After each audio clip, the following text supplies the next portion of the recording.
Well, good morning. It is Saturday, December the 30th, and welcome back to the shop. So before we get started on the refresh of this Cobra, I just wanted to talk about a few things about the car. You know, these are very popular. I mean, you can see them around a lot, you know, and you wonder why a lot of people are into these cars. Well, to be honest with you, I was watching a video one time on drag racing, and I believe it was with John Force, and he was talking to his pit crew, and he was talking about getting another tenth or even 2/10 off the quarter mile.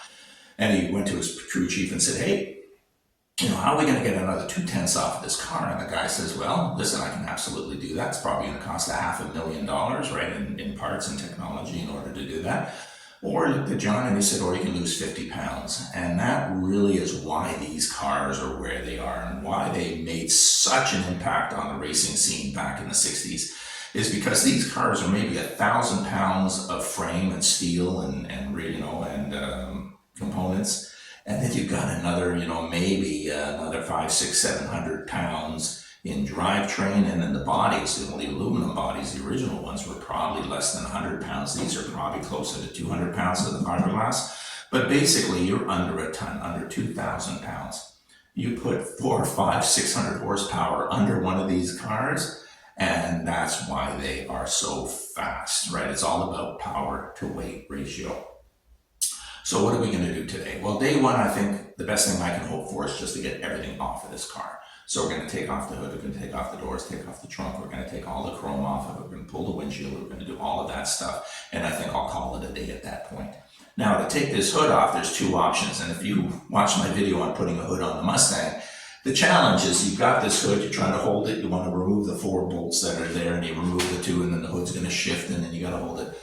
The easiest way to take a hood off of one of these cars is just drop the hood down, go from underneath, remove the 4 bolts, the 2 bolts on either side that hold the bracket onto the hood, and then just lift the hood off. And the door, it's the same thing. The door has got 2 bolts inside here. We'll take those off. We'll pull the doors off this car. So let's get started.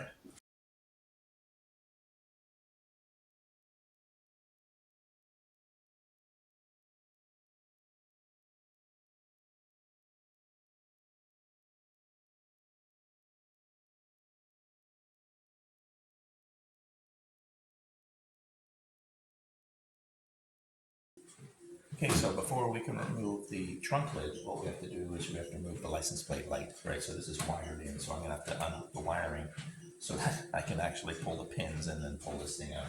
So this top part here just unscrews, and that'll expose the light, and then all I'm gonna do for now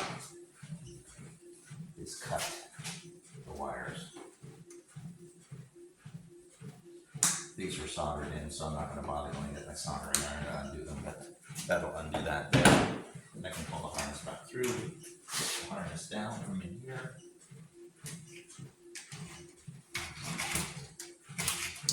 There we go. And now we have to just remove the screws that hold .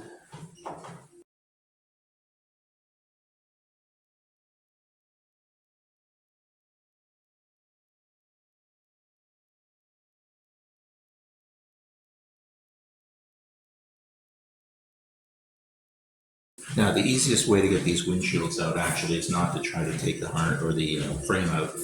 There are 3 screws, 1, 2, and then the third one is actually integrated into the wind wing bracket.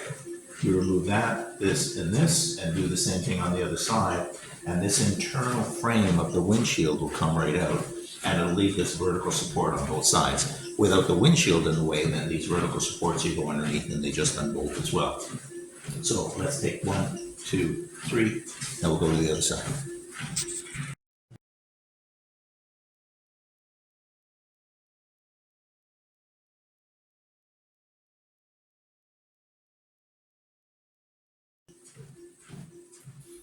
As you can see, these things are really short and they're easy to strip, and that's a real problem with these windshields. It's all brass, so these things you got to be very careful with when you're putting them in and taking them out, that you do not strip them, or you will be in a world you got to figure out how to get a larger screw, and then you got to tap it the whole bit. So let's try not to do that.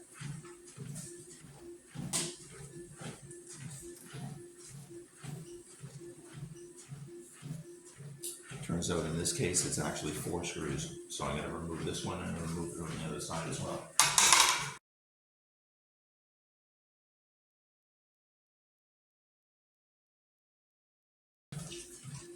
sorry about that, 4 screws. Now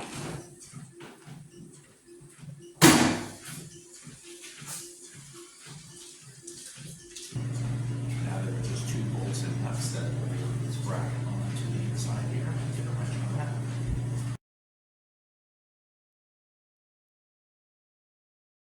Okay, so the other windshield support came out just the same as this side here, 2 bolts holding it in. Next thing to do is let's just pull this mirror.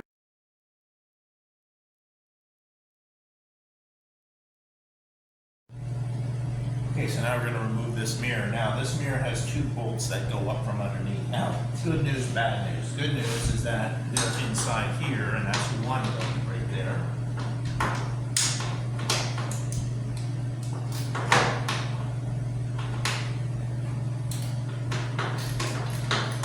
So there's one loosened. The problem is the second one, which is back in here, is right up against the bulkhead. What had happened is we had put this mirror on, and then finished up the rest of the car, and that bulkhead moved right up against the back of that bolt. So now, how are we going to get that back bolt out? Half of the bolt is exposed. I should be able to get a 10 millimeter, maybe a wrench on that. 10 millimeter wrench. Let's see if I can get that on that bolt. Like I said, half of it is right up against the bulkhead, and there's sealant on it. I can feel it with my hands. I think we got a half a turn out of that. We can do that a few more times. We should be able to loosen it. Now, when we do the body work on this car, we're going to actually move this mirror. This mirror, you put it on the car, and then you sit in the car after it's built, and then you realize that the mirror is not in the right position. You can't adjust this mirror until it's, that you get a good picture of it. So what we're going to do is we're going to move it just a little bit further down the body, roll it down a bit, and that'll allow us to get in there. I can't get my fingers on that.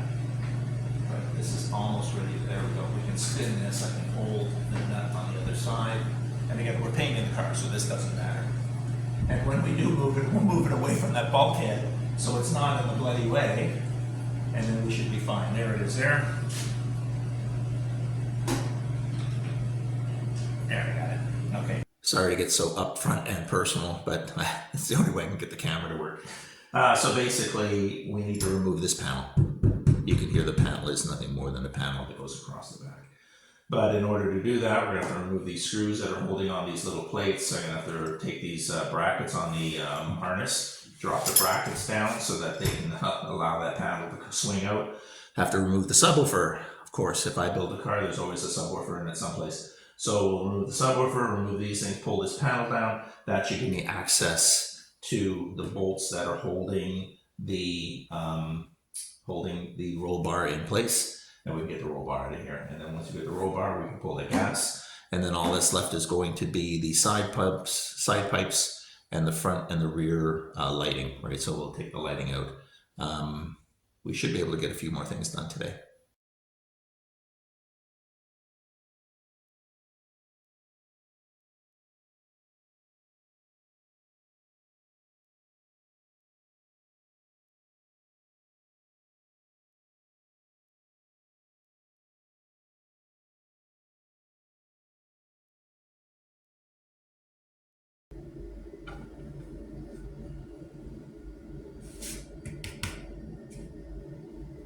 Well, at least there's no junk in the voice coil. That is smooth. That's working really well. The suspension is good.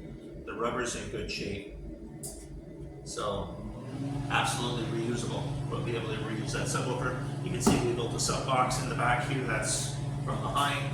Like I said, let's get this panel down.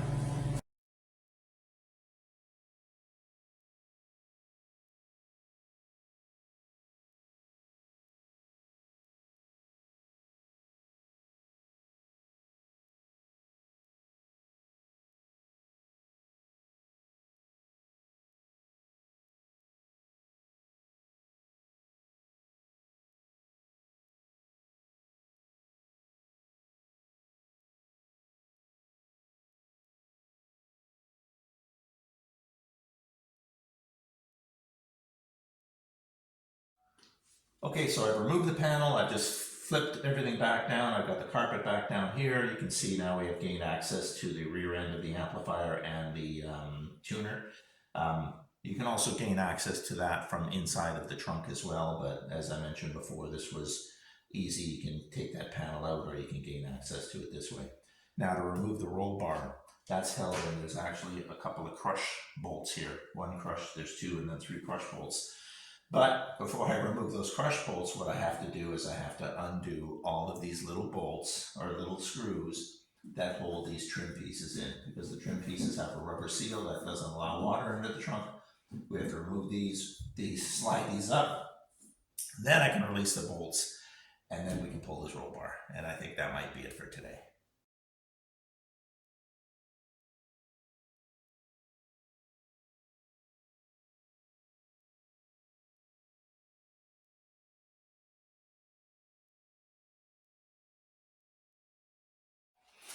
Okay, so I've removed all the screws from these plates. I'm going to spray a little bit of window cleaner just to lubricate that rubber, because that rubber has probably been there for, well, let's guess, 20 years. And what we want to do is just pry this up. There we go. Now the good news is we're going to be painting this car, so it's okay if I sit here and pry up on it. There, it's a lot easier now with that in place. And there's number two. And number three. So there we go. Now that we've got those released, we're going to be able to now take our wrench and we're going to loosen the pinch bolts. And once the pinch bolts are removed, hopefully, we should be able to lift this bar out. Okay, the roll bar one for today, I'm done. I'm going to have to, unfortunately, remove the rear plate or panel that's in the trunk to gain access to the rear mounting bracket for this arm. And the reason I have to is I got to release that bracket because I can't pull this straight out because of the triangulation of the rear arm. Now, a lot of other vehicles, this would just normally come apart and this would slide down, and there is a seam here, but I've tried to turn this, I've tried to do everything to this. I cannot move this bottom piece. So I'm gonna have to go back there, I'm gonna have to release that rear bracket, and then with that bracket out of the way, I should be able to manipulate this to the point where I can get it out. I'm hoping, and that's gonna be a challenge. If not, I'm going to have to figure out how these two pieces come apart. And again, it doesn't seem to twist, it doesn't seem to do anything, but it is under stress right now because I can't move it and it's bolted in place. When I remove that rear bracket, that'll ease that pressure off of this. And then once the pressure is off of this, I should be able to rotate it. We'll see what happens, but that'll be another day. If you enjoyed the video, hit that like button, and I'll probably take tomorrow and Monday off because that is New Year's, and I'll be back next week. See you then.